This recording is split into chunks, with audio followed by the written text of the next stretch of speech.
त्यामुळे प्रशासनाने केलेली ही तात्पुरती मलमपट्टी ही कुणाच्या तरी जीवावरती बेतणारी ठरतीये। एखाद्याचा जीव जाण्याच्या आधी प्रशासन यावरती तोडगा काढेल अशी अपेक्षा इथल्या स्थानिकांनी व्यक्त केली आहे।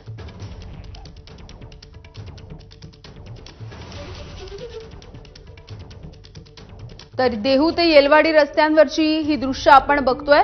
नाझीम मुल्ला आमचे प्रतिनिधी आपल्याला माहिती देतील। नाझीम, प्रशासनाचा भोंगळ कारभार।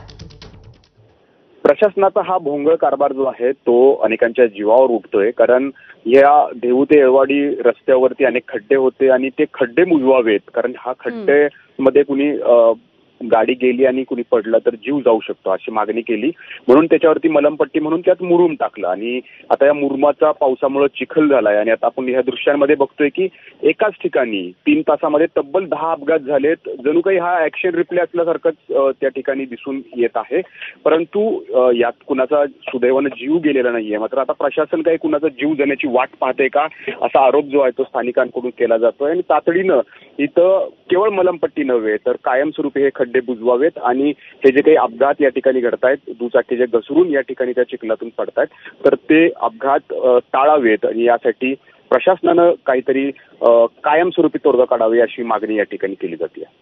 अगदी नाझीम, त्यामुळे खड्ड्यांमध्ये मुरुम आणून टाकणं किंवा हायवेवरती पडलेल्या खड्ड्यांमध्ये पेवर ब्लॉक आणून बसवणं यासारखा भोंगळ कारभार प्रशासनाने करू नये हीच अपेक्षा आहे। धन्यवाद माहितीसाठी।